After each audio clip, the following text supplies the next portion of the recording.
Assalamualaikum warahmatullahi wabarakatuh.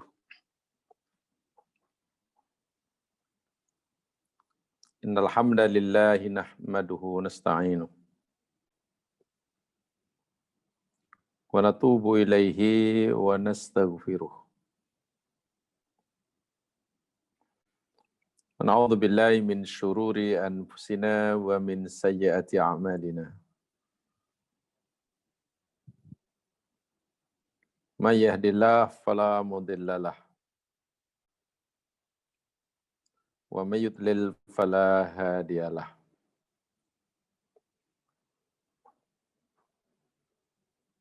Asyhadu an la ilaha illallah wahdahu la syarikalah wa asyhadu anna Muhammadan abduhu wa rasuluh.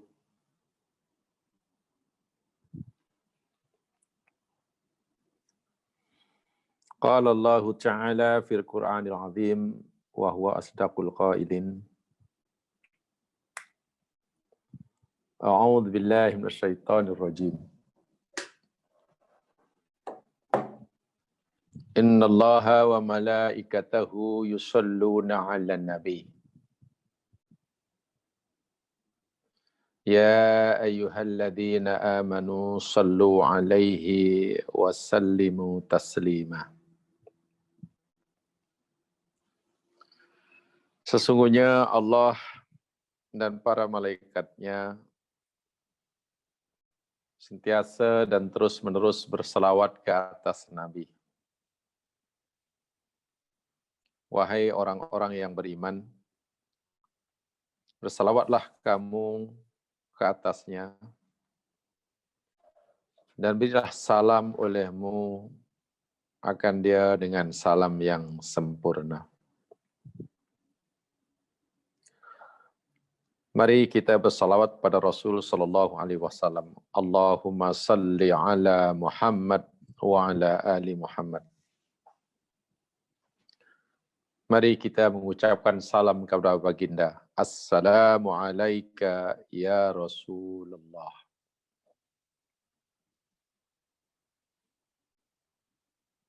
Bismillahilladzi la yadurru masmi syai'un fil ardi wala fis sama' wa huwas sami'ul alim. Bismillahilladzi la yadurru masmi syai'un fil ardi wala fis sama' wa huwas sami'ul alim. Bismillahilladzi la yadurru masmi syai'un fil ardi wala fis sama' wa huwas sami'ul alim.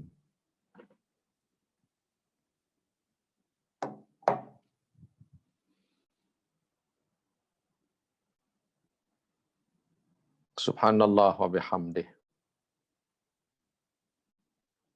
Adada khalqih wa ridha nafsih wa zinata arsyih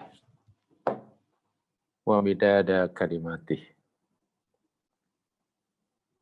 Ya Hayyu ya Qayyum,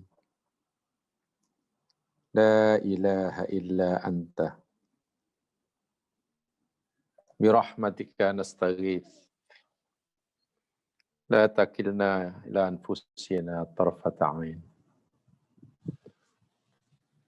Alhamdulillahi rabbil alamin. Para pendengar yang dirahmati Allah sekalian,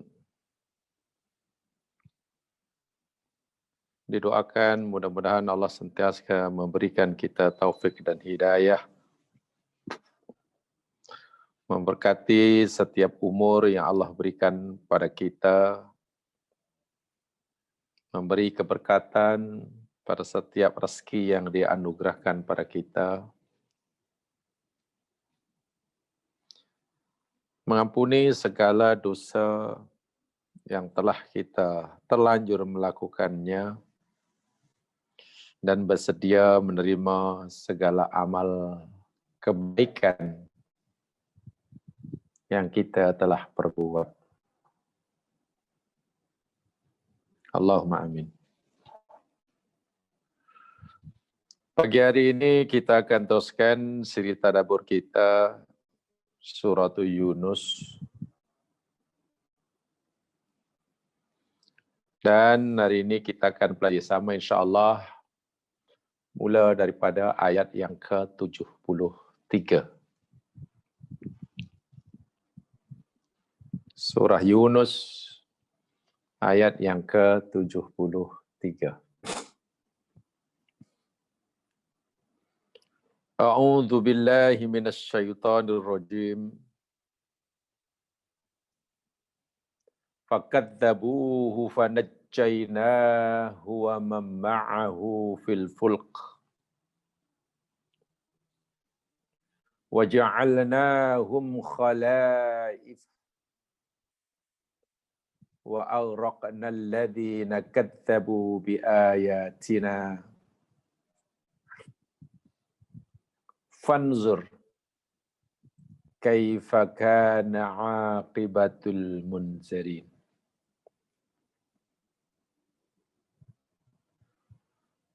Fakadzabuhu, maka mereka kaum Nuh telah mendustakannya.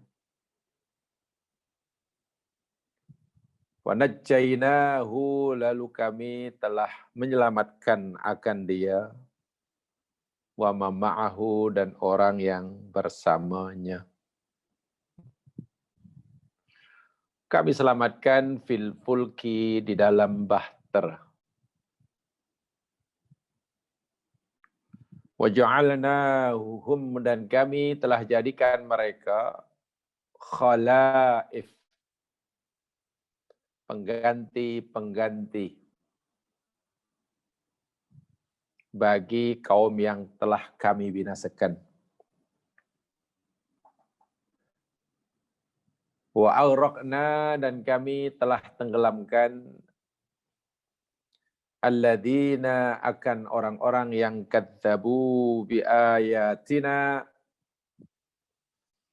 mereka telah banyak mendustakan akan ayat-ayat kami. Fandur, maka perhatikanlah olehmu. Kaifa kana, bagaimanakah adalah keadaan aqibatul munzirin, akibat, yakni akibat buruk bagi orang-orang yang telah diberi peringatan lalu mereka menolak peringatan tersebut.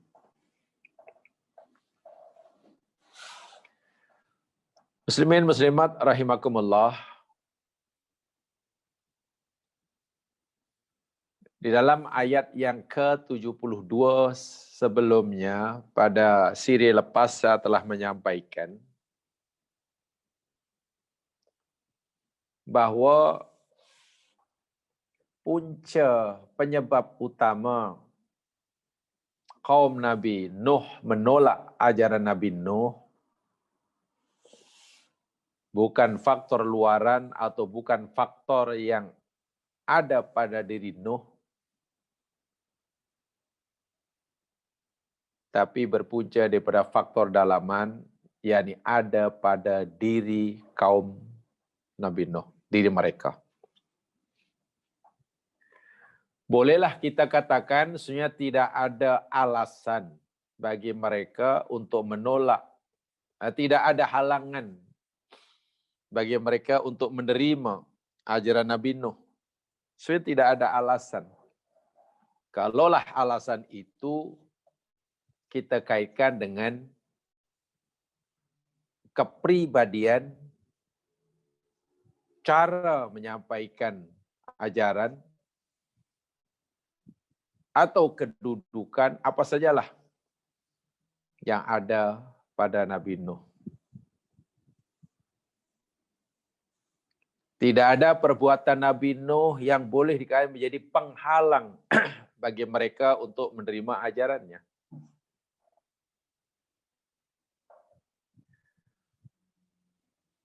Tidak ada cara berdakwah yang dilakukan oleh Nabi Nuh yang menjadi alasan bagi mereka untuk menolak ajaran Nuh. Tidak ada. Jadi sewajarnya, sepatutnya mereka itu menerima. Karena tidak ada sesuatu yang boleh dijadikan alasan untuk menolak dari sisi Nabi Nuh. Tapi mereka menolak, ini bermakna 100% puncanya karena faktor dalaman diri mereka, yakni kesombongan mereka. Ini penting saya sampaikan, karena ini berkaitan dengan fikih dakwah yang saya katakan tempoh hari.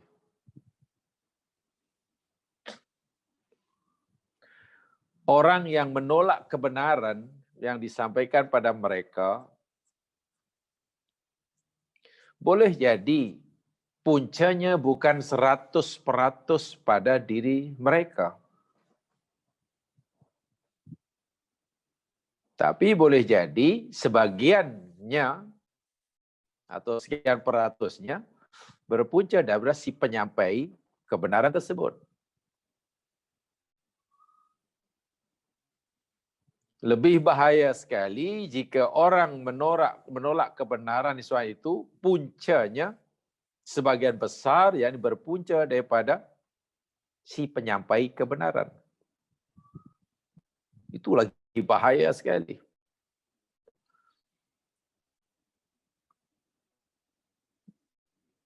Bahaya karena bukan sekadar orang yang menolak kebenaran itu salah, karena kebenaran tak sepatutnya ditolak. Tapi kesalahan itu tidak harus dibebankan kepada objek dakwah semata-mata. Tapi kesalahan itu adalah juga dipikul oleh si penyampai dakwah, karena mungkin tanpa mereka sadari, mereka menjadi penghalang orang menerima kebenaran. Mungkin karena perangainya, mungkin karena caranya, mungkin karena, ya kata Nabi Nuh dalam ayatnya, aku tidak minta apa-apa balasan daripada kamu. Maknanya, aku datang ini sama sekali tidak memberatkan kamu, tidak membebankan kamu, dan tidak kata seperti mana yang telah sampaikan, sejahat manapun Fir'aun laknatullah alaih, musuh Allah, musuh Nabi Musa, maksud saya. Nabi Musa masih diingatkan oleh Allah. Nanti apabila menyampaikan kebenaran kepada Fir'aun, hendaklah menyampaikan dengan ucapan perkataan yang lemah lembut. Apa itu? Ya, karena jika dengan cara yang paling betul, cara yang paling menghargai harga diri orang, cara yang tidak membebankan orang, cara yang tidak membuat orang lain lari. Bila itu semua telah dilakukan, dipatuhi, tapi orang itu masih menolak juga kebenaran, kalau begitu puncanya datang dari diri sendiri. Dan ini akan menjadi alasan yang kuat nanti bagi Allah Subhanahu wa taala untuk menolak orang ini. Coba beritahu kami, coba kalau kita mengkami ini. Jika nanti mereka disoal oleh di akhirat. Wahai kamu, kenapa kamu menolak ajaran aku? Lalu mereka, iyalah bagaimana aku tidak menolak? Ajaranmu yang kau sampaikan pada kami oleh dia, ya Allah. Dengan cara yang menyusahkan kami. Dengan cara yang merendahkan martabat dan harga diri kami. Dengan cara yang menghina kami. Sehingga perbuatan dan perangainya menghalangi kami. Menghalangi kami. Nah, inilah yang sering disebut, yang saya sebutkan,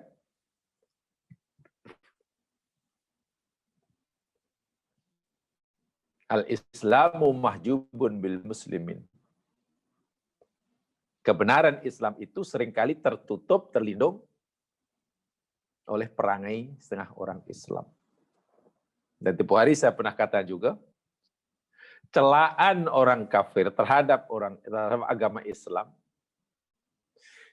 itu sebenarnya tidak akan merusakkan agama Islam. Celaan orang kafir terhadap Islam itu hakikatnya tidak akan merusakkan agama Islam. Kenapa? Yang akan merusakkan agama Islam yakni perangai orang Islam. Perangai orang Islam. Jadi jika si orang kafir ditanya, apa alasan kamu menolak ajaran aku dahulu? Tak ada alasannya. Nak kata alasan, Nabi kamu dahulu kasar ya Allah, Nabi kamu dahulu tidak menghargai kami, tidak menganggap kami ini manusia. Dia merampas harta kami, dia membebankan hidup kami. Alasan itu mereka tidak akan kemukakan karena memang bukan begitu katanya. Maka mau tak mau mereka akan mengakui, ya, kami mendengar, kami dah faham, tapi kami tolak, kami itu. Dan lain sebagainya. Inilah pentingnya memahami fikih dakwah. Sehingga kalau gunakan bahasa Nabi sangat mudah dalam dakwah. Yassiru wala tu'assiru.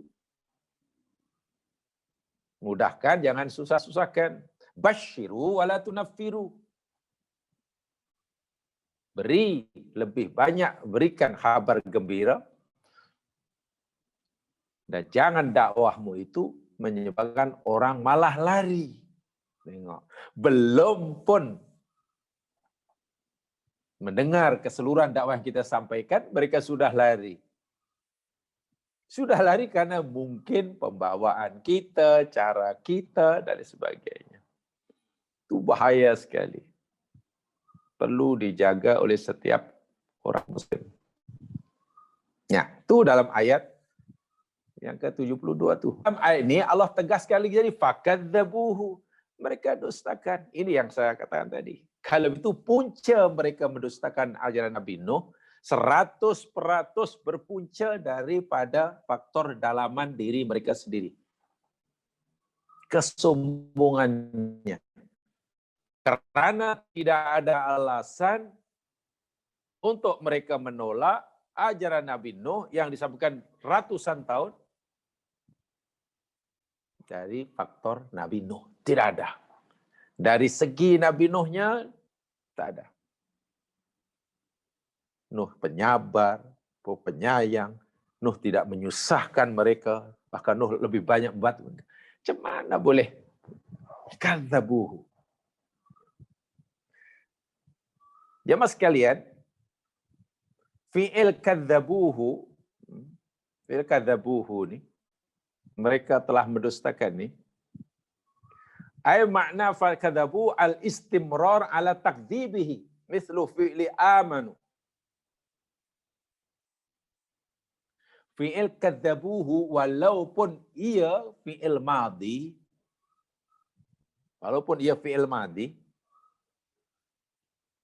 ia memberi makna al-istimrar. Ini mungkin pelik sikit. Fi'il madhi, tetapi bermakna istimrar, berterusan. Artinya, bermula daripada mereka mendengar ajaran Nabi Nuh, mereka sudah tolak. Pada mulanya mereka tolak, pertama mereka hingga akhirnya. Jadi sikap mereka mendustakan itu berpanjangan, berterusan. Ini sebagaimana katalah firman Allah Subhanahu wa taala, coba jemaah lihat dalam surah An-Nisa ayat yang ke-136.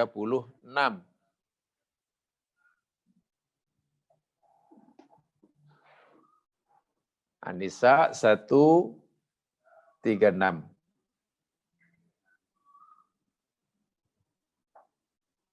Ya ayyuhalladzina amanu aminu billah. Coba macam mana kita nak memahami ayat ini?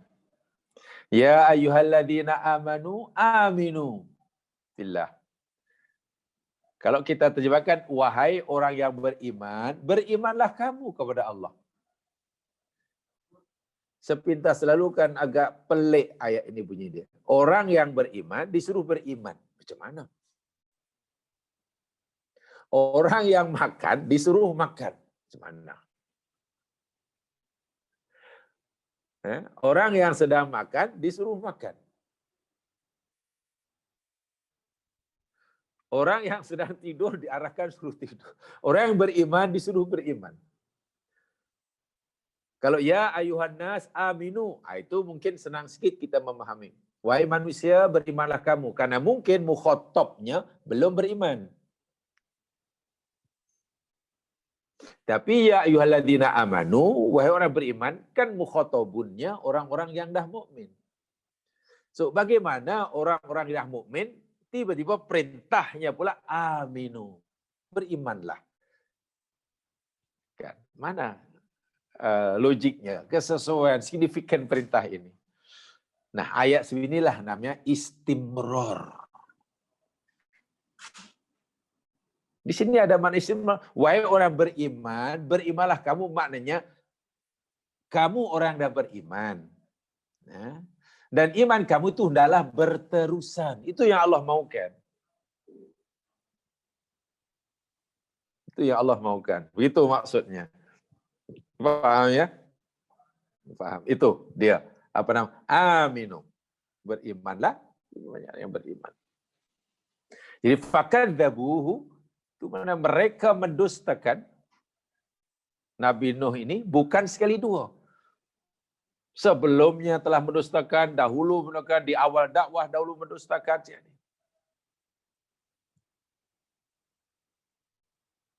Berpanjangan, berterusan. Ya, berterusan. Itu satu. Jadi madi tapi maknanya istimror. Istimror. Kemudian, apa yang akan berlaku selepas mereka terus-menerus mendustakan? Antara fakadzabuhu fanajjainahu, itu sebenarnya ada jumlah yang mahzufah yang sangat banyak itu. Ada jumlah mahzufah yang panjang. Yang panjang. Sekejap ya, sekejap. Sekejap ini, maaf sekejap.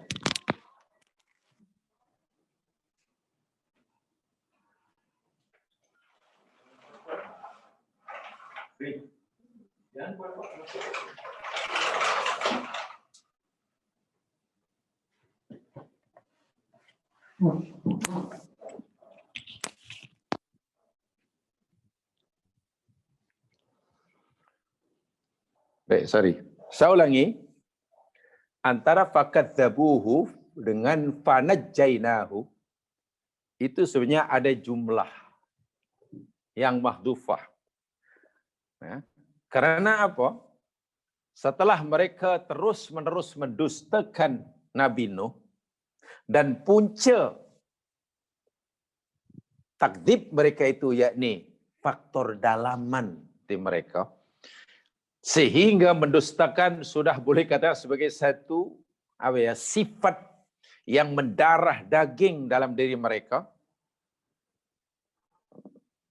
Lalu Allah Subhanahu wa taala perintahkan kepada Nabi Nuh untuk buat kapal, kan begitu.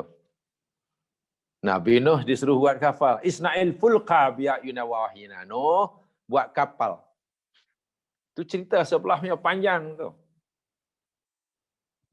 Dan Nabi Nuh buat kapal. Perahu sebagaimana yang diarahkan oleh Allah.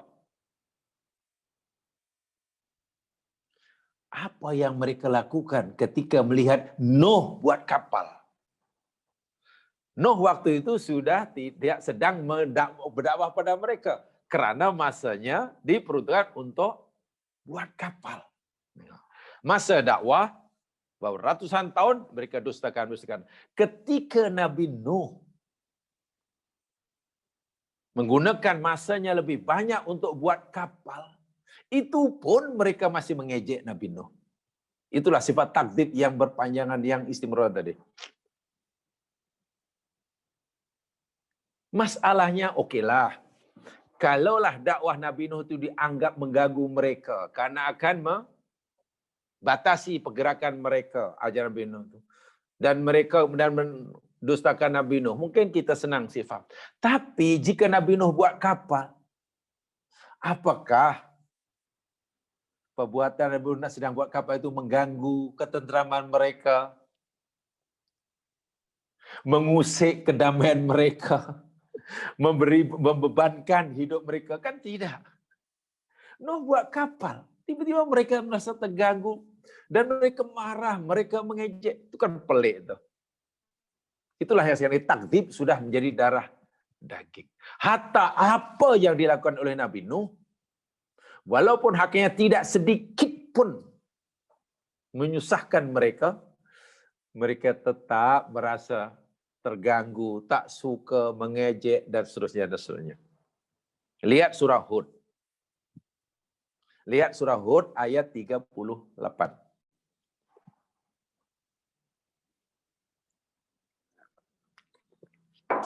Nanti kita semakin pelik sifat takdzib tadi. Bila orang mendustakan, menolak kebenaran, saya ulangi, dan puncanya yakni faktor dalaman, bukan faktor orang menyampaikan, oh itu bahaya sekali bagi orang itu. Karena apa saya nanti dilakukan oleh si penyampai kebenaran, walaupun mungkin tak ada kena dengan dakwah yang disampaikan, tidak mengusik pun mereka, pasti membuat mereka tak senang, tak selesa dan akan terus memusuhinya.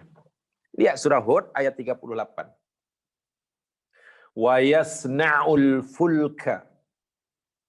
Nabi Nuh pun buat kapal, buat bahtera atas perintah Allah. Wa kullama marra alaihi mala'um min qaumih, dan setiap kali, kalimat kullama ini namanya yakni kalimat lafaz untuk takrir, berulang kali, bukan sekali tapi banyak kali, setiap kali. Kalau satu hari lalu 10 kali lah. Marra alaihi min qaumihi. Ada kaum Nuh yang lalu dekat dengan tempat Nabi Nuh buat kapal. Setiap mereka lalu di situ, sakhiru minhu. Mereka mengejek, mereka mengolok, mereka melakukan kata-kata yang menyakiti Nabi Nuh. Ejekan, olokan, cemoohan, dan lain sebagainya. Coba kita renungkan. Sedahsyat apa sifat takdzib dalam hati mereka? Dan sekuat apa melekatnya sifat takdzib dalam hati orang ini? Baik, tadi sudah jelaskan. Jika ajaran Nabi Nuh yang Nabi Nuh sampaikan pada mereka, lalu mereka menolak, mungkin saya katakan mungkin. Ya, mungkin kalau terima nanti kami jadi susah, kami susah. Mereka merasa mengganggu, itu ya sedikit kita boleh memahamilah. Tapi jika ketika Nabi Nuh sedang buat kapal pun, itu pun menjadi masalah bagi mereka. Tengok, bila orang sudah ada sifat takdzib, jadi akhirnya bukan hanya ajaran saja, bukan ajaran Nabi Nuh saja yang mereka dustakan, yang mereka ejek, mereka perolok-olok. Kerja Nabi Nuh sekalipun, perbuatan Nabi Nuh sekalipun, yang boleh kerana tak ada kena-mengena dengan seruan Nabi Nuh pada mereka lah. Dari segi zahir, itu pun mereka merasa terganggu. Diejek-ejek, diolok-olok dengan ucapan, dengan tindakan, wa'iyadzubillah. Ya, Nabi Nuh seorang nabi, sikapnya tetap tidak mau. Nabi Nuh tetap bersikap dengan sikap yang yang tidak akan menjadi alasan bagi kaumnya untuk menolak ajarannya. Saya ulangi. Sungguh pun Nabi Nuh diolok-olok, Nabi Nuh tetap membalas olokan itu dengan cara. Cara yang macam mana? Cara yang mereka tidak boleh menjadikannya alasan untuk menolak ajaran Nabi Nuh. Caranya yakni Nabi Nuh menolaknya dengan sangat-sangat santun. Sangat-sangat ramah. Dengan cara yang tidak sekasar mereka. Artinya kaumnya bertindak kasar kepada Nabi Nuh, tapi Nabi Nuh tidak membalasnya dengan tindakan yang sama. Tengok jawaban Nabi Nuh. Qala, beginilah kaumku, in taskharu minna, jika kamu hari ini memperolok-olok aku, dahlah kamu tolak ajaran aku karena kedegilan kamu. Sekarang aku buat kapal, buat sini, aku tak minta tolong kamu.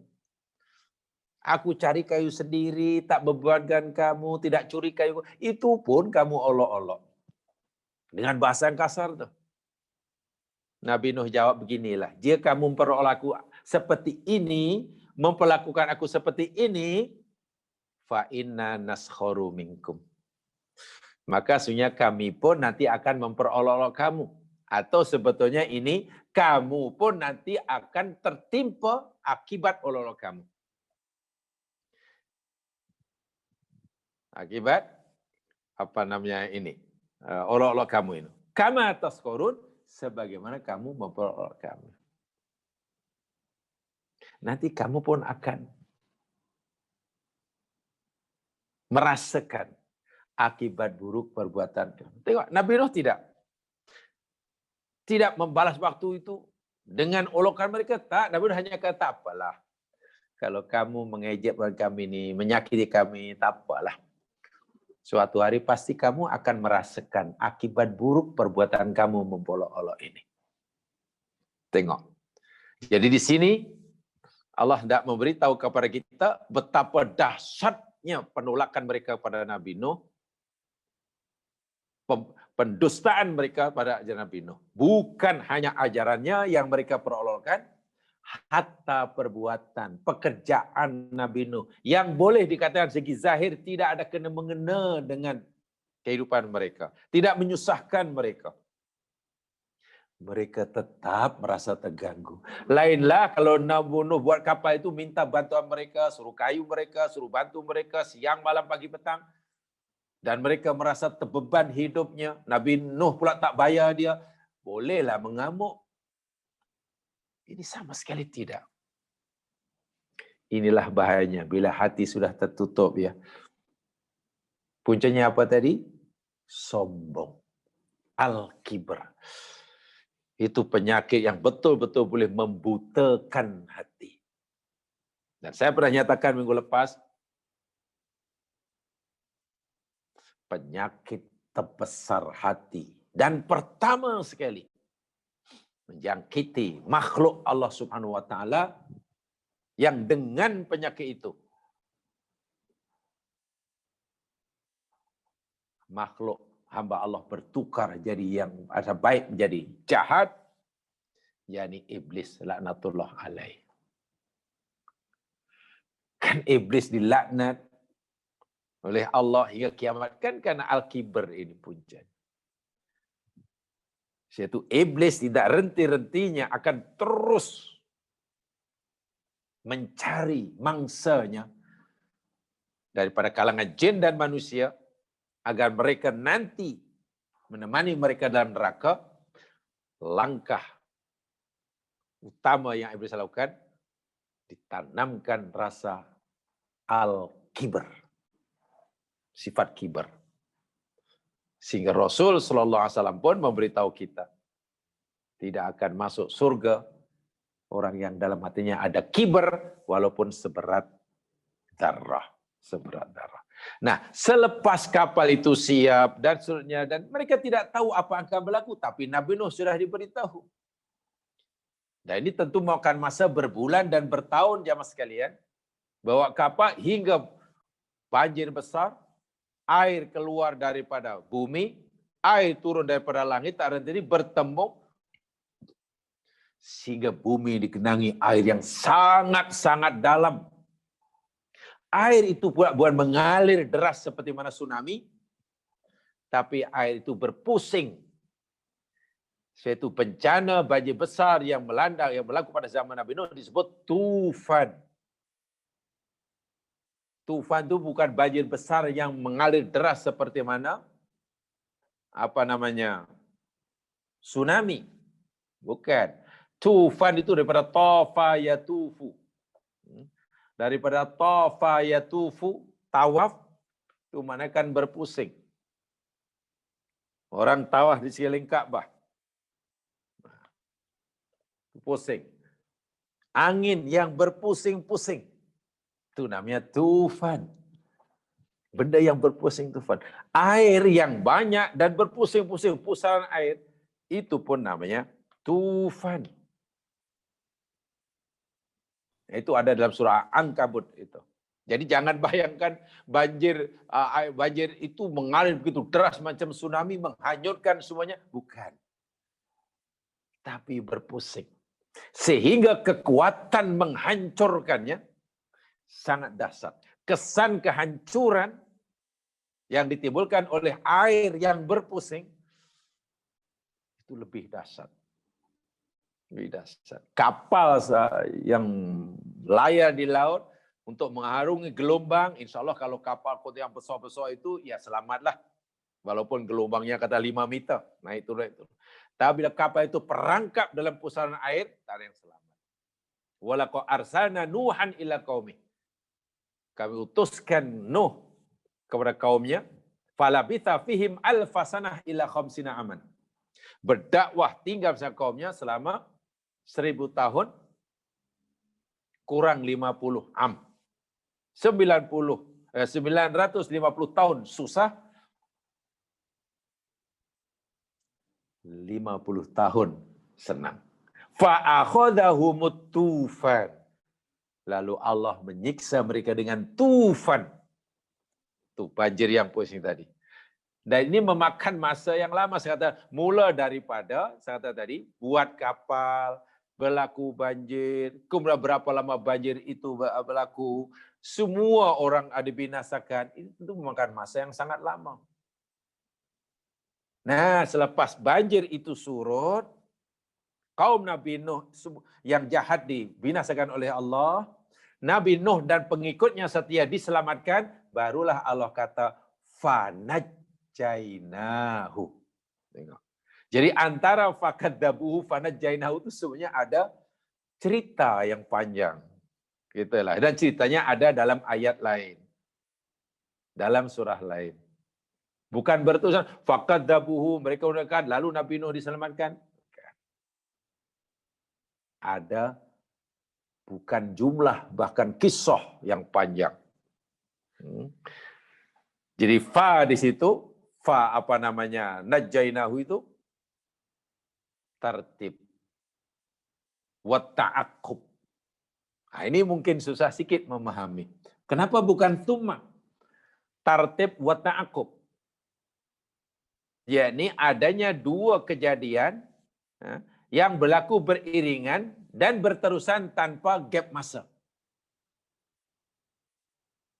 Itu namanya ta'aqqub. Malam tadi saya balik pukul 2, sampai rumah pukul 12, fa tidur, terus tidur.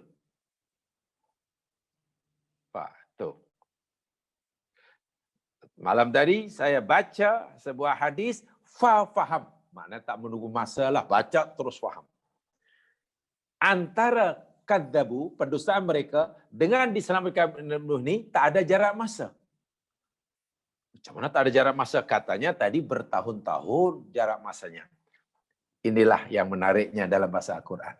Itu yang saya kata tadi, kadzabu itu berpanjangan, berterusan.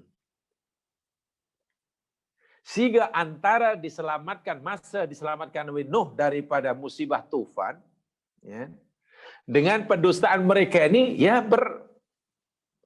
tertiblah. Kan ketika, sebagai contoh ya, ketika telah berlaku banjir besar, tufan, adakah kaum Nabi Nuh yang mendustakan Nabi Nuh berhenti mendustakan? Tidak. Saya ulangi. Ketika berlaku tufan, adakah orang-orang yang mendustakan ajaran Nabi Nuh berhenti mendustakannya, kemudian beriman? Tidak. Tidak. Bahkan hingga yang Masya Allah. Terakhir, lihat. Di antara mereka yang mendustakan adalah anak Nabi Nuh sendiri. Betul? Di antara yang mendustakan adalah putra Nabi Nuh sendiri. Adakah anak Nabi Nuh berhenti mendustakan dakwah ayahnya? Iman padanya ketika air baru naik. Makin naik. Tak. Ketika air sudah menggenangi bumi, menutup bumi, bahkan tinggal ada satu bukit yang perlu dikenang. Dan Nabi Nuh masih merayu, nak, sudahlah nak. Tidak ada yang boleh menyelamatkan kamu nak, kecuali Allah Subhanahu Wa Taala. Anaknya masih tidak percaya kepada Nabi Nuh. Oh tidak ya. Sa'awi ilal jabal. Nih Asyari, aku nak pergi ke bukit itu ya. Yaqsimuni minal ma'. Aku yakin. Kalau aku sampai ke bukit itu nanti, aku selamat daripada tenggelam dari ini. Ketika Nabi Nuh sedang bermukhatabah, berdialog, bagaimana caranya? Adakah suara apa? Tentulah. Bagi bersatu dengan suara yang kuat, boleh dengar macam mana? Wallahualam. Tiba-tiba mereka anaknya ditelan di gelombang dan mati di hadapan ayahnya. Maknanya pendustaan mereka itu dengan diselamatkan Nabi Nuh itu memang tartib wa ta'aqub. Bukan tartib wa ta'aqub, bukan thumma. Kalau thumma maknanya antara pendustaan yang mereka lakukan dengan diselamatkan Nabi Nuh daripada bencana itu ada gap masa. Dan bila ada gap masa maknanya takdib mereka tidak istimror. Tadi di awal sudah katakan kadzabu walaupun fi'il madi bermakna istimroriyah. Paham ya? Dan di situ menunjukkan betapa kerasnya hati kaum Nabi Nuh. Betapa kuatnya, sebatinya sifat takdzib. Tapi jangan lupa, penyebab utama sifat takdzib itu adalah al-kibr. Sombong itulah yang perlu dijaga. Ini bagi saya sangat penting sekali. Sangat penting sekali. Itu dia, nama takdzib waktu. Aili anna takdziba qaumahu qad istamarra ila waqti igraqihim wa in ja'i Nuh alaihissalam wa manittaba'ahu. Maksud fa di sini tertib wa ta'aqub, yakni kerana pendustaan kaumnya terhadap ajaran Nabi Nuh, bahkan ketika Nabi Nuh buat kapal pun mereka masih mengejeknya, itu istamarra, berterusan, berlanjut, berpanjangan, hingga waktu, hingga masa mereka ditenggelamkan pun mereka masih mendustakan. Akhirnya setelah semua mendustakan, yang mendustakan itu dibinasakan, fa'ajan, Nuh pun selamat. Jadi ketika Nuh diselamatkan, sudah tidak ada lagi mereka yang mendustakan ajarannya yang hidup. Itu mana berterusan. Jadi betul-betul fa.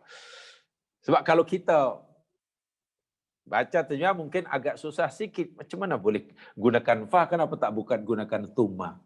Ini maklumat yang disampaikan Al-Quran sangat-sangat mendalam. Jadi kita boleh membayangkan, mengatakan Masya Allah.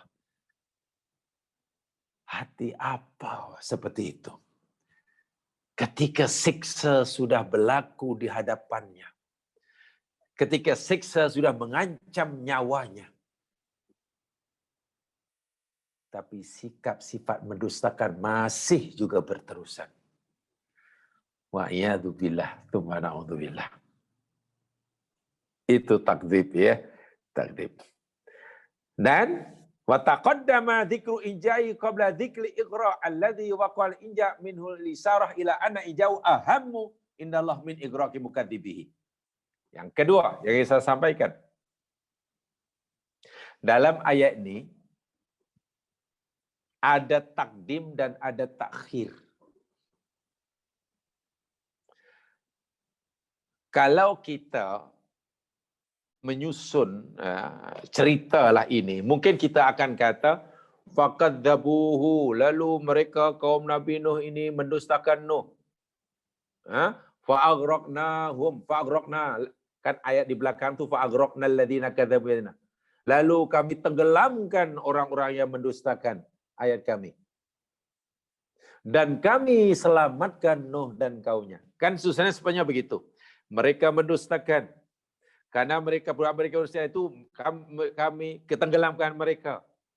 Setelah kami tenggelamkan mereka semuanya, kami selamatkan Nuh. Kan begitu tartibnya sepatutnya. Mendustakan, akibat mendustakan mereka ditenggelamkan. Setelah mereka semua ditenggelamkan, Nuh dan pengikutnya diselamatkan. Kan begitu. Sepatutnya lah kalau kita fikiran kita. Tapi dalam ayat ini, najainahu didahulukan. Baru wa'aghraqna di belakang. Ini ada takdim dan ada takhir. Ini luar biasa sekali ini, jemaah sekalian. Kita mungkin tidak akan mendapatkan pengajaran dari ayat ini kalau kita hanya membaca terjemahannya. Sebab kalau terjemahnya kita kata, oh kaum Nabi Nuh mendustakan ajaran Nuh. Lalu Allah selamatkan Nuh daripada tufan. Dan orang yang mendustakan ditenggelamkan. Ya, itulah memang. Tapi bila kita ditanya apanya, kenapa Allah memberitahu kita diselamatkannya Nuh dan pengikut setianya, itu disebut lebih dahulu, baru kemudian Allah menyebutkan, kami tenggelamkan orang-orang yang mendustakan. Yani inja'u Nuh wa qaumihi dzukira, disebutkan qabla al-ighraq, sebelum. Ini ada misi yang penting. Misi yang penting yang Allah nak beritahukan kepada kita. Jamaah sekalian, ia memberi isyarah didahulukan yang menyebut penyelamatan Nuh dan pengikutnya atas ditenggelamkannya kaum yang mendustakannya, ya. Lisyaratun, ia memberi isyarat. Ila anna inja'ahu ahammu indallahi min ighraqi mukadzibihi. Bahwasanya masalah menyelamatkan Nabi Nuh dan pengikutnya yang setia itu lebih penting daripada membinasakan atau menenggelamkan pendusta-pendustanya. Betul, orang-orang yang mendustakan dibinasakan, itu pokok satu hal. Orang-orang yang Nabi Nuh dan yang mendekat Nabi Nuh diselamatkan, itu satu hal. Ada dua hal. Allah memberitahu kepada kita menyelamatkan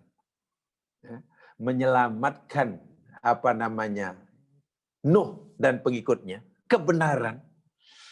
Aku sebut dahulu ini karena begitu itu lebih penting daripada aku tenggelamkan orang-orang yang mendustakannya. Bukan dibinasakan kaumnya itu perkara yang tak penting, bukan begitu. Tapi lebih penting diselamatkannya dahulu. Coba hayati surah Al-Kahfi. Kisah Al-Kahfi. Mana yang lebih dahulu Allah lakukan? Menyelamatkan iman pemuda-pemuda, sejumlah pemuda yang beriman kepada Allah Subhanahu wa taala, tauhid maksudnya, yang jumlahnya ya tak sampai 10 lah. Hanya boleh kira dengan jari. Mereka ini orang-orang yang tauhid. Ya, menyelamatkan tauhid itu kebenaran, al-haq. Menyelamatkan keimanan sejumlah pemuda atau membinasakan negaranya yang menghendaki nyawa pemuda tadi. Coba perhatikan betul-betul dalam surah Kahfi. Di sana ada pemuda yang beriman kepada Allah. Ya, yang beriman pada Allah. Tauhid. Jumlahnya boleh dikira dengan jari. Ada yang kata 4, yang kelima. Ini. Ada yang kata 6, yang ke-7. Ada yang ya, sekali lah. Dan mereka ini, ya, risiko menyelamatkan akidah. Waktu itu jamaah sekalian, nyawa terancam. Kan mereka dikehendaki nyawanya, dikejar-kejar oleh negaranya, oleh penguasanya, dan juga bala tenteranya. Tapi Allah selamatkan. Allah cerita selamatkan apa tidur dalam itu. Selamat mereka. Itu di Allah sebut, didahulukan. Daripada Allah menghancurkan penguasa yang zalim, yang mengejar-ngejar anak muda yang beriman itu. Kan Allah selamatkan dahulu yang benar. Sementara yang zalim, yang musyrik dibinasakan, tapi kemudian. Artinya menyelamatkan yang baik itu hendaklah diutamakan. Urusan nomor 1. Ini penting, ini dipanggil mendahulukan yang terpenting daripada yang penting. Mendahulukan yang terbaik daripada yang lebih baik. Itu. Ini patut dibinasakan, ini patut diselamatkan. Disebut selamatkan dahulu, itu lebih penting. Allah mengajar tentang afdoliyah ini. Dalam surah Kahfi ada. Dalam surah Ali Imran juga ada.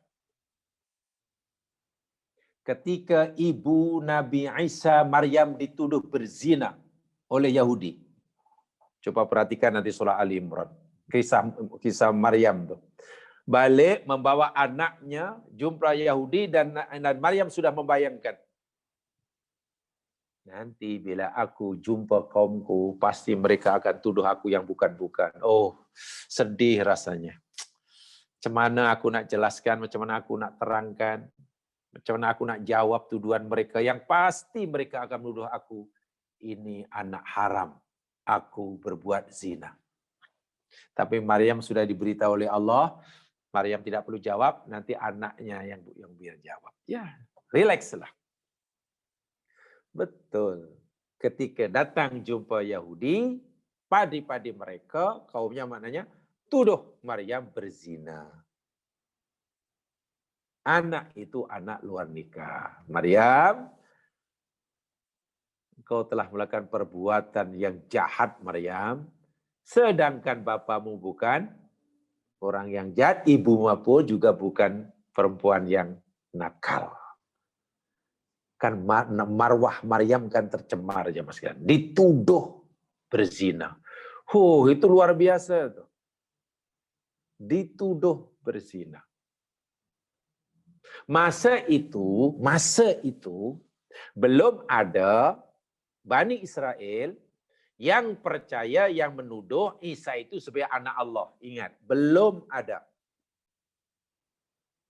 Belum ada Bani Israel yang percaya atau hanya sekadar menuduh Isa itu sebagai anak kepada Allah. Belum ada. Itu baru ada dipercaya yakni selepas Nabi Isa wafat sebenarnya. Atau setelah Nabi Isa diangkat oleh Allah, tak bersama mereka lebih kurang dalam 3 abad lebih. Yang sehingga sekarang ada adalah orang tuduh Nabi Isa sebagai anak Tuhan. Tapi apa yang dijawab oleh Isa terhadap tuduhan Yahudi yang menuduh ibunya ini berzina, sekaligus menuduh Isa itu anak luar nikah. Nabi Isa tidak mengemukakan pembelaan pada ibunya terlebih dahulu. Nabi Isa tidak menjawab sebagai pembelaan pada dirinya yang itu anak luar nikah. Baca surah Maryam ada itu. Ucapan Isa ketika dalam buaya itulah. Yang dibela oleh Nabi Isa siapa? Ucapan pertama keluar daripada mulut Nabi Isa. Inni Abdullah. Inni Abdullah. Aku adalah hamba kepada Allah. Tengok. Aku adalah hamba kepada Allah. Itu maknanya ucapan pembelaan Isa terhadap Allah Subhanahu wa taala, kesucian Allah. Yang walaupun waktu itu belum ada orang yang menuduh Isa itu sebagai anak Allah. Tapi Allah sudah tahu suatu hari nanti akan ada di kalangan Bani Israel yang mengatakan yang mungkin Isa ini anak pada Allah. Sebab itu walaupun tuduhan itu belum ada, tapi tuduhan itu sangat-sangat keji. Dituduhkan pada Allah, maka Allah wajib dibela lebih dahulu. Dia kata, ini Abdullah. Barulah membela dirinya yang dituduh sebagai anak luar nikah, membela ibunya yang dituduh berzina. Tengok, indah sekali itu dalam agama kita diajar itu. Jadi membela kebenaran, menyelamatkan kebenaran. Oh, itu lebih penting itu jamaah sekalian. Ini penting sekali. Dalam ilmu fiqh itu kan ada itu. Dalam kaidah fiqh itu diajarkan tuh kita mengutamakan yang utama. Dan kena segera. Menyelamatkan, membela kesucian Allah itu jauh lebih penting daripada membela penghinaan atas dirinya. Penghinaan pada ibunya. Walaupun penghinaan kepada ibunya itu juga patut dibela. Tapi nanti dululah kita bersihkan nama Allah dahulu. Dalam semua hal. Ini adalah jangan satu kaidah dalam hidup. Sana bagi satu contoh umpamanya. Jemaah sekalian, katalah adalah orang eksiden. Ada orang eksiden dan orang itu masuklah parit apa dan hampir tenggelam kapan. Hampir tenggelam. Kalau kita tak segera selamatkan dia mati. Mana tak boleh lambat-lambatlah. Sedangkan waktu itu, katakanlah, kita melihatnya, dan waktu itu katalah, kita tidak sedang berpakaian menutup aurat. Kita tidak sedang berpakaian menutup aurat. Karena kita ini orang yang sangat konsisten dalam menutup aurat, berpakaian muslim dan muslimah. Lalu kita, saya tolong, tapi saya nak balik dulu lah, nak pakai baju menutup aurat. Nanti kalau tidak menutup aurat, ada orang datang, susah saya. Kita balik dahulu, kita cari baju dulu, kita pakai dulu, kalau kita berdatang. Mati orang itu, jemaah sekalian. Sekarang coba fikir betul-betul. Mana yang patut kita utamakan lebih dahulukan? Menyelamatkan orang supaya daripada kematian, bila kita tangguh mati, ataupun kita menutup aurat. Karena menutup aurat itu juga penting. Menutup aurat penting. Nah, apalagi nanti aku sedang selamatkan awak, ada orang tengok pula, macam mana aku? Tak apalah, kalau itu saya balik dahululah. Balik bekerja-kerja, pakai baju dahulu, baru pergi. Kawan tu sudah qalu. Nah, di sinilah mana yang patut kita pilih. Bila kita dihadapkan pada masalah seperti ini. Jadi istilah takdim dan takhir ini bukan sesederhana seperti ini. Betul. Ini kaitannya nanti bila kita dihadapkan pada masalah. Untuk memilih mana yang baik. Ini baik, mana yang patut kita dahulukan. Ini mustahab. Mana yang patut kita dahulukan. Kita perlu ada kebijaksanaan. Kita perlu ada ilmu yang membimbing kita. Jangan salah kita melakukan. Bukan jika kita umpamanya menutup aurat itu salah, bukan. Tapi bila kita mendahulukan, sibuk nak balik dahulu, pakaian baju yang ini supaya nanti bila orang ramai berkumpul kita tak malu, baru kita datang nak belakang dan kawan tu mati. Oh, itu lebih besar dosanya. Lebih besar dosanya. Atau mungkin ada kawan ingin solat, waktu solat tinggal beberapa saja. Waktu solat katalah tinggal beberapa menit saja umpamanya. Kalau tidak, ya nanti sudah habis. Lalu tanya kita, orang tu sakit. Orang tu sakit, lalu dia nak solat. Saya nak solat, cik, tapi masalahnya saya ni sakit. Jadi saya ingin tahu macam mana ya cara untuk solat bagi saya. Sebab saya dengar solat bagi orang sakit itu ikut kemampuan kita. Jadi saya nak solat begini-begini, boleh tak boleh? Ingat, masanya tinggal beberapa minit. Dan orang itu ingin sholat. Karena mungkin tanganlah berbalut apa ni macam inilah dalam keadaan tak ini. Lalu kita cara, sebenarnya boleh. Memang awak wajib solat, tapi masa begini ya, tolong saya bagi masa lebih kuranglah ini agak panjang ceritanya. Kewajiban solat bagi orang macam awak ini, sebenarnya banyak khilaf dalam ulama. Menurut pendapat ulama, kita terang perlu 1 jam. Kita perlukan 1 jam untuk menjelaskan perbezaan pendapat ulama tentang solat orang yang sedang sakit, yang kawan itu jika menunggu penyakit kita, dah habis waktu solat. Adakah kita bijak begitu?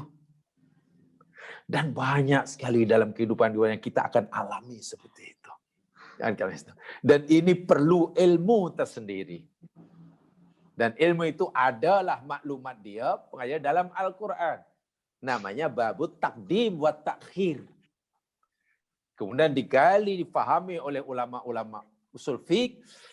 Dan mereka akhirnya memberikan satu kaidah itu. Jadi bila kita mau pilih yang afdaliyah, yang lebih kita utamakan dahulu. Patut. Ini ya. Jadi menyelamatkan Nabi Nuh itu lebih penting sebenarnya daripada menenggelamkan pendustanya. Walaupun mengmalas mendekat pendusta itu juga perkara yang dilakukan oleh Allah. Sebab itu Allah sebut injak. Ini bermakna jamaah sekalian, sudahlah. Bila kita teraniaya dalam hidup,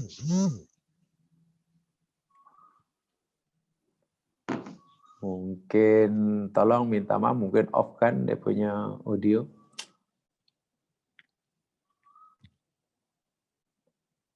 Nampak yang ada tak off kan tu.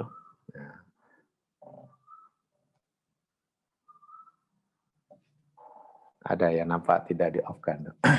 Masih. Jadi itu mustahak ya untuk kita fahami kaidah ini.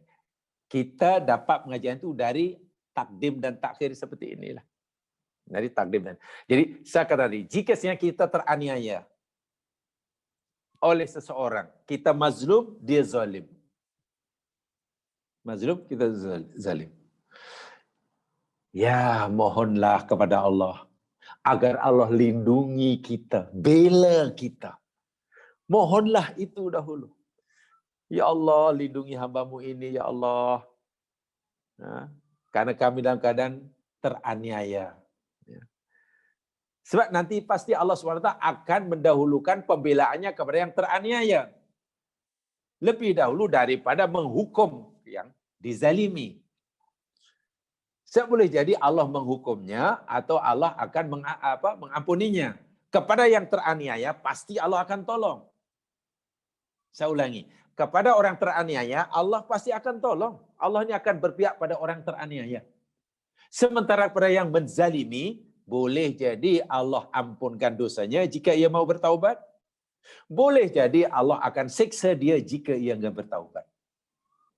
Jadi keutamaan kepada menolong yang dizalimi. Kepada dia, ya terpulang pada Allah. Jangan terus kita belum mohon perlindungan pada Allah. Karena kita tak nak, lalu terus kita mohon agar mereka, ya Allah balas dia, ya Allah balas dia, ya Allah. Allah kata, wahai hambaku. Mungkin seakan-akan Allah akan jawab, wahai hambaku, macam manalah kamu ini. Sepatutnya kamu minta perlindungan pada aku karena kamu teraniaya dan aku akan lindungi kamu.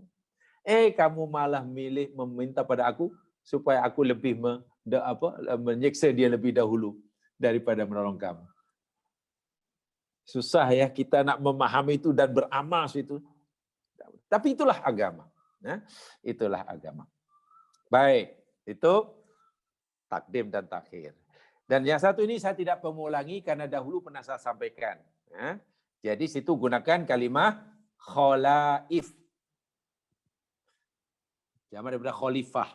Di dalam Al-Quran, khalifah karena jamaknya khalaif, kadang digunakan kalimah khulafa.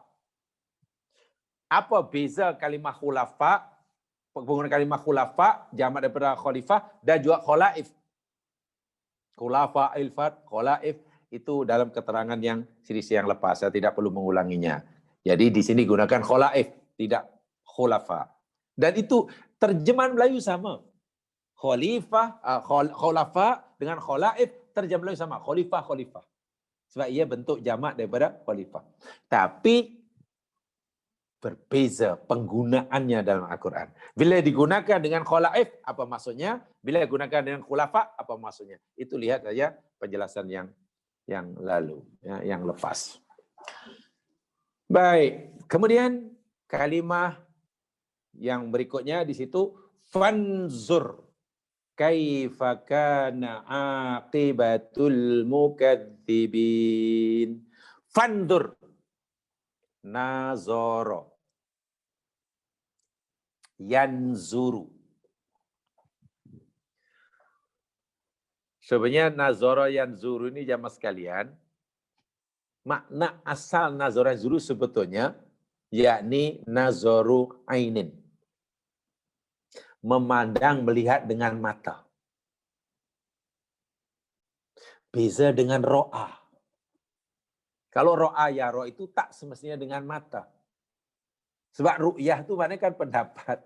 Ru'yah, ro'yun itu kan pendapat. Jadi boleh jadi ya hanya dengan mata hati, dengan pikiran, itu ro'a. Tapi kalau nazoro itu sebenarnya melihat dengan mata kepala. Ya, physically. Nampak begitu. Tapi kenapa dalam ayat ini Allah gunakan kalimah fanzur, lihatlah. Seakan-akan Allah menyuruh Nabi Muhammad SAW dan kita sebagai umatnya, wahai kamu Muhammad, wahai kamu umat Muhammad, lihat dengan mata kepala kamu. Bagaimana akibat orang-orang yang diberi peringatan? Dengan mata kepala ya. Mungkin kita akan jawab begini jamaah sekalian. Ya Allah, macam mana engkau suruh kami melihat dengan mata kepala? Peristiwa itu sudah berlalu ribuan tahun. Kami belum hidup pada waktu itu. Peristiwa Nabi Nuh, peristiwa kaum Nabi Nuh mendustakan Nabi Nuh, peristiwa mereka ditenggelamkan dalam taufan, peristiwa diselamatkannya Nuh, dan beberapa orang yang menumpang kapal, peristiwa Nabi Nuh buat kapal. Kami belum lahir ya Allah. Itu sudah berlaku ribuan tahun yang lalu. Setelah engkau ceritakan pada kami, lalu engkau suruh kami lihat dengan mata kepala kamu. Coba, kalau kita fahami secara harfiah ya mas sekalian, bingung kita memahami ayat ini. Makna perintah fandur ini ya satu perintah yang mustahil lah nampaknya. Mustahil ya Allah, macam mana mungkin mata kami yang baru engkau cipta 30 tahun yang lalu, 50 tahun yang lalu, 60 tahun yang lalu, engkau suruh gunakan untuk melihat peristiwa yang sudah ribuan tahun. Mana mungkin ya Allah. Betul kan? Itu sebab nadhar, fandur, nadhar itu maknanya nadharul ain, melihat dengan mata kepala. Kenapa Allah gunakan fandur? Ya mas sekalian, ini lagi keindahan bahasa Al-Quran. Ini lagi sifat balignya Al-Quran. Balignya Al-Quran. Baik. Bila sesuatu yang kita tidak dapat melihat dengan mata kepala kita, secara fizikal kita tak mampu melihat, tapi Allah suruh melihatnya dengan mata kepala kita, itu ada maknanya. Maknanya yakni nazala khobarohum liwuduhihi wal yaqinu bihi manzilatal masyahid. Berita yang Allah ceritakan tentang kisah Nuh dan kaumnya, tenggelamnya kapal, perbuatan Nabi Nuh ini, kata Allah Subhanahu wa taala, ini adalah suatu yang masyahid, suatu yang jelas-jelas, nyata, terang benderang. Sehingga ia sepatutnya menimbulkan keyakinan kamu seakan-akan ia berlaku di depan kamu. Gitulah. Seakan-akan ia berlaku di hadapan mata kamu. Begitu terang dan begitu jelasnya kisah Nuh dan kaumnya ini. Wal yakin, ia meyakinkan. Manzilatul masyahid. Jadi sesuatu yang sangat terang, sangat nyata, sangat terang, sangat nyata, itu Allah. Walaupun ia perkara yang gaib karena telah berlaku, telah berlalu ribuan tahun, Allah suruh kita meyakininya dengan keyakinan seakan-akan kita melihatnya sendiri. Seakan-akan kita menjadi saksi hidup bagi peristiwa tersebut. Ini tentu tidak kerja yang tidak mudah ya. Bagaimana kita berusaha untuk menjadi seakan kita menjadi saksi mata, saksi hidup terhadap peristiwa Nuh dan kaumnya. Sedangkan kita belum lahir. Itu kan susah itu. Itu kan susah. Tetapi Al-Quran, oh tidak susah. Karena aku jelaskan kisah Nabi Nuh dan kaumnya ini dalam Quran banyak, dalam surah Nuh banyak. Nah, dalam hal inilah kita perlu. Ini kita ada cabaran ya mas kalian ya. Kaji kisah Nuh dalam Al-Quran. Bukan dibaca tapi dikaji. Ayat demi ayat. Kalimat demi kalimat. Surah demi surah. Karena ceritanya berada dalam banyak surah dan sedikit-sedikit. Kita akan lihat nanti. Kalau kita kaji betul-betul ayat demi ayat, kalimat demi kalimat, seakan-akan peristiwa itu berlaku di hadapan kita. Seakan-akan itu berlaku di hadapan kita. Itu yang dirasakan oleh ulama-ulama tafsir seperti mana Ibnu Ashur. Tapi tentulah perlu kepada tadabbur. Ibarat orang cerita tentang musibah di satu tempat umpamanya. Orang yang sedang mengalami musibah, lalu terselamat daripada musibah itu, lalu cerita kepada kita dengan kepetahan bercakap, susunan bahasa yang indah, akhirnya kita pun merasakan kan seakan-akan kita melihat peristiwa yang sedang dialami oleh kawan tadi. Seakan-akan. Karena begitu meyakinkan, begitu terangnya, begitu teraturnya, begitu tersusunnya. Sehingga perkara yang kita tidak lihat dengan mata menjadi sangat jelas. Itu baru kawan cerita pengalamannya yang menyedihkan, yang menyakitkan, dengan kepintarannya bercerita, kalau orang pun boleh menyebabkan, dengan ceritanya boleh menyebabkan kita seakan-akan melihat dan ikut merasai, takkanlah Al-Quran yang mukjizat kita tak merasakan begitu. Adakah jawabkan orang yang mengalami penderitaan, mungkin dikepung, terperangkap, dikepung oleh tentara Israel mungkin. Ya, mungkin dia sedang melawan ke Palestina sana, pergilah ke Hebron, Madinatul Khalil, tah macam mana ada huru hara, lalu dia tak boleh keluar daripada Hebron, yang keluar tak boleh masuk, dikepung sana, masuk di kamar ini. Walaupun setelah sebulan akhirnya dilepaskan, balik cerita.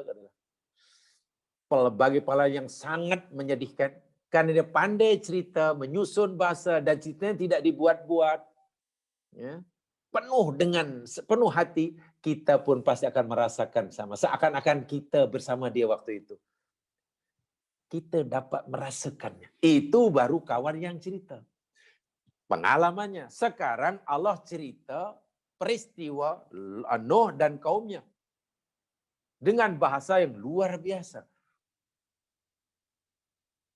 Jika kita hayati betul-betul, tidak mungkin kita tidak terbawa-bawa dengan cerita tadi. Tidak mungkin kita tidak nampak, seolah-olah nampak dengan mata kepala kita. Syaratnya tadi tadabbur dan ta'amuknya dilebihkan. dilebihkan. Sebab itu Allah kata fanzur. Itu Masya Allah, ini perintah yang tidak mudah kita lakukan. Betul tidak mudah. Fanzur itu memang tidak mudah. Karena Allah suruh kita melihat dengan mata kepala sendiri seakan-akan saya kata tadi kita menjadi saksi hidup. Saksi hidup. Betul ya? Itu tidak susah, tidak mudah itu. Fanzur. Wal khitab bi fanzur ya juzu ayyakuna likulli man yasma fala yuradu bi mukhatab muayyan. Yang keduanya. Faedah yang kedua digunakan fanzur yakni mukhatabnya tidak semestinya orang yang mengalaminya, tapi termasuk orang yang mendengar beritanya. Saya ulangi. Kalimah fanzur, nazara yazur itu, kalau kita kata fanzur, mukhatabnya itu tidak semestinya terhad bagi orang yang terlibat dalam peristiwa itu, yang menyaksikan sendiri peristiwa itu. Tapi kalimat fanzur mukhatabnya juga mencakupi orang yang mendengarkannya. Tentulah yang mendengarkan yang dengan tadabbur tadi. Ini dari segi bahasa ya, saya ceritakan ini daripada segi balaghahnya ya. Dari segi balaghah dan fasahah bahasa Al-Qur'an. Dan itu memang tidak mudah ya, karena ini kaitannya dengan ilmu balaghah dan ilmu fasahah. Ilmu balaghah dan fasahah memang untuk sampai penghayatan itu memang tidak mudah. Kayak saya mengakui itu ya. Saya akui itu. Itu wa yajuzu ayyakuna khitaban li Muhammadin sallallahu alaihi wasallam fa hassal fil kitab bi ta'ziman lisani. Dan khitab ini walaupun ditujukan kepada Nabi sallallahu alaihi wasallam saja karena ia mufrad, fandur itu untuk mukhatab. Itu mukhatab, walhal isinya yakni berlaku bagi seluruh umatnya. Kenapa Allah tak kata fanduru, tapi fandur? Seakan-akan hanya pada Nabi Muhammad saja. Tapi sebenarnya arahan ini berlaku bagi umatnya. Khassa bil khitabi, dikhususkan, dikhaskan hanya untuk mukhatab Muhammad saja, ta'ziman li sya'nih. Yakni untuk mengagungkan kedudukan Nabi. Kerana tentunya orang yang pertama sekali mampu melihat, menyaksikan peristiwa kaum Nabi Nuh dan Nabi Nuh. Macam melihat dengan mata kepala sendiri adalah Rasulullah. Pasti Rasulullah orang pertama yang mampu melakukan sebagaimana firman Allah, fandur. Sebab itu khitabnya pada Nabi bukan sekadar mengagungkan kedudukan sebagai Nabi, tapi memberitahu kita tentu Nabilah orang yang pertama sekali mampu melaksanakannya. Kan ini memang tidak mudah. Kan ini tidak mudah. Kita boleh bayangkan, kalau Nabi disuruh oleh Allah fandur, dan Nabi kata, ya Allah tak mungkinlah kami boleh melihat dengan mata boleh sebab kami taklah. Kalau Nabi pun jawab begitu jamaah sekalian, kita lagilah punya alasan untuk kata apa itu. Kita, ya Allah macam mana Nabimu pun kata tak boleh, kami lagi tak boleh. Sebab itu, bila Rasul dikatakan uswatun hasanah. Laqad kana lakum fi Rasulillahi uswatun hasanah. Pada diri Rasul kamu itu adalah teladan yang baik. Fattabi'uni. Bila kamu cinta Allah, fattabi'uni, ikuti aku, ikuti aku. Saya ingin lagi tekan lagi sekali. Ittiba'ur Rasul itu kita dalam berusaha mengikuti segala-galanya. Saya ulangi, segala-galanya. Kita usaha untuk mengikuti, mencari Nabi segala-galanya. Semua aspek kehidupannya. Bukan hanya daripada segi ya ibadah-ibadah mahdoh saja. Tapi saya termasuklah ini. Bagaimana Nabi memahami Al-Quran. Itu patut kita ikuti itu. Oh, Nabi memahami ayat Quran, ayat ini menurut kefahaman Nabi seperti ini umpamanya. Ayat tayamum ini Nabi memahami seperti ini, ya kita ikutlah. Tapi kita juga mesti mengikuti, berusaha mengikuti Nabi, bagaimana Nabi mengikuti dan mengamalkan perintah fanzur. Itu tidak mudah itu. Memahami ayat tayamum sesuai dengan fahaman Nabi dan kita mengikuti, itu relatif lebih mudah. Dalam Quran ada ayat wudu, ayat tayamum. Bagaimana cara wudu? Kalau ikut Al-Quran sangat sederhana. Lalu Nabi contohkan. Bagaimana tayamum? Nabi contohkan. Itu tafsir yang paling tepat. Kita mengikuti dan mengamalkan apa yang Nabi contohkan. Itu senang. Relatif senang. Tapi kita mengikuti dan mencontohi fahaman Nabi terhadap perintah Allah seumpama fanzur. Wah, itu perlu usaha yang lebih, yang sekalian. Atau mungkin contoh yang lebih terang. Sallu kama ra'aitumuni usalli.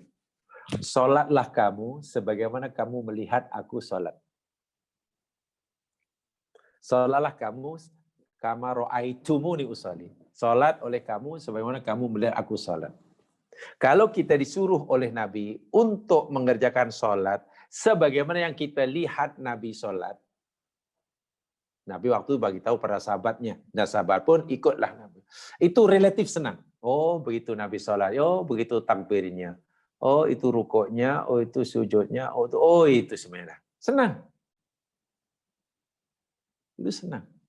Kita pun senang karena kita dapat riwayat-riwayat. Oh, Nabi tak ini. Tapi di situ ada kalimat ro'aitumuni, bukan nadhartumuni. Bukan ro'a, bukan nadhartumuni, tapi ro'aitumuni. Ro'a, bukan nadhara. Masya Allah.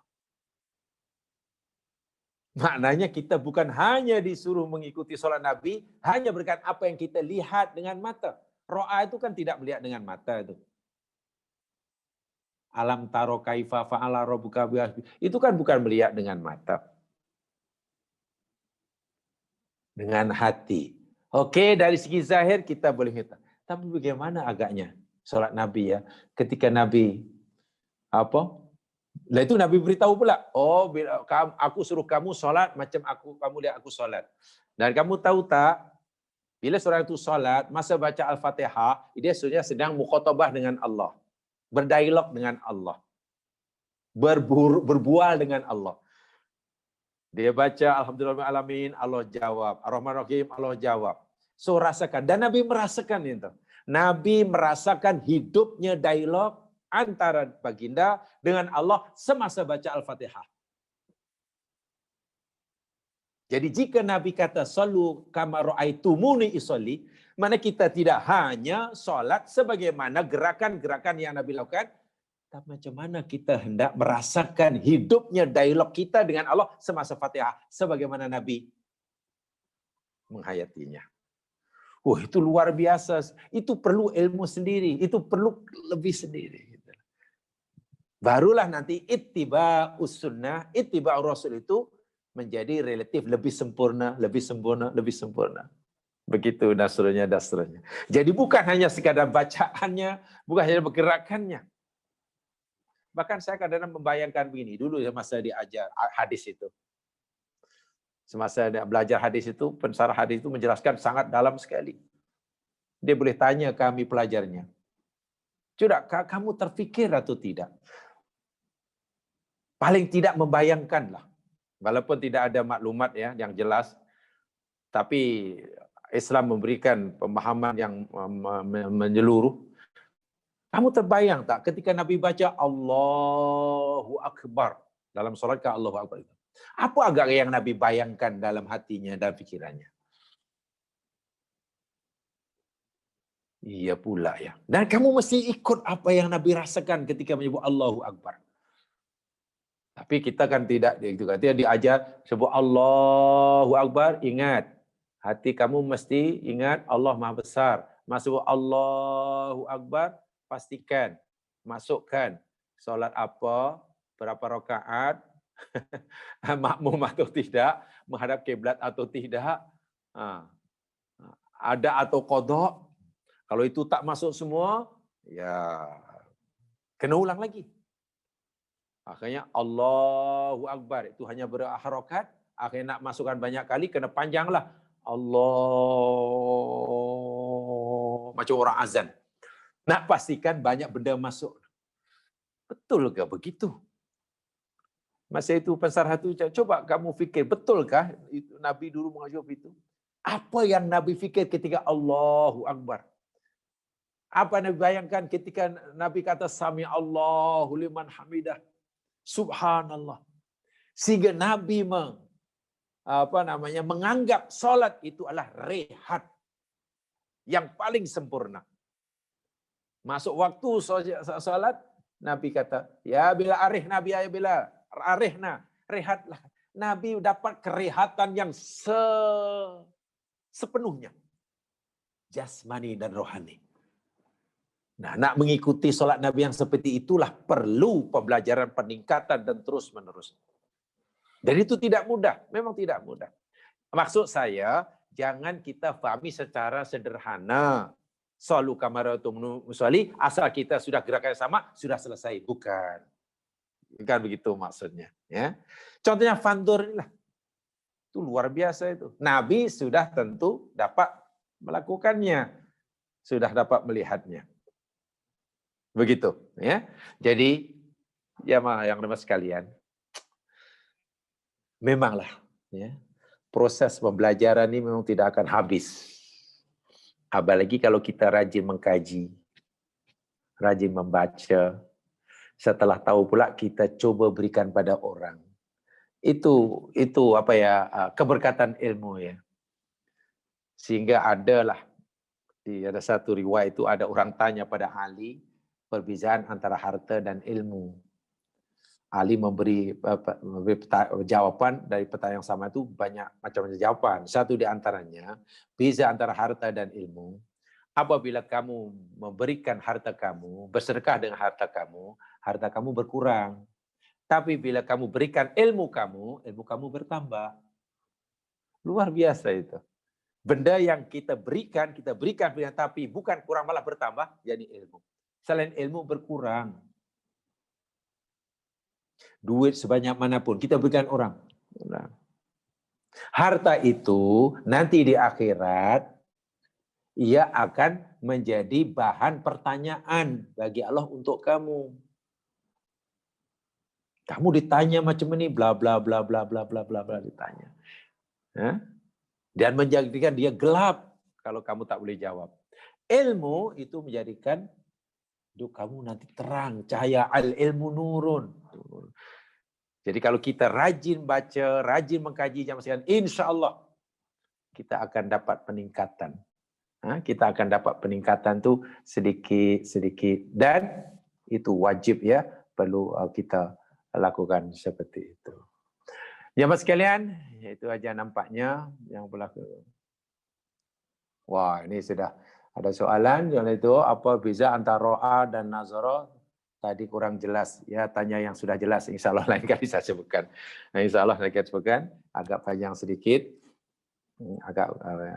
panjang sedikit. Insya Allah nanti saya jelaskan. Itu saja yang saya sampaikan. Yang benar pada Allah SWT. Silap kelemahan diri sendiri. Subhanakallahumma wihamdika. Asyhadu an la ilaha anta astaghfiruka wa atubu ilaik. A'udzubillahi minasyaitonir rajim. Wal 'asri innal insana lafi khusr. Illa alladziina aamanu wa 'amilus shalihaat wa tawassaw bil haqq wa tawassaw bis sabr. Assalamualaikum warahmatullahi wabarakatuh.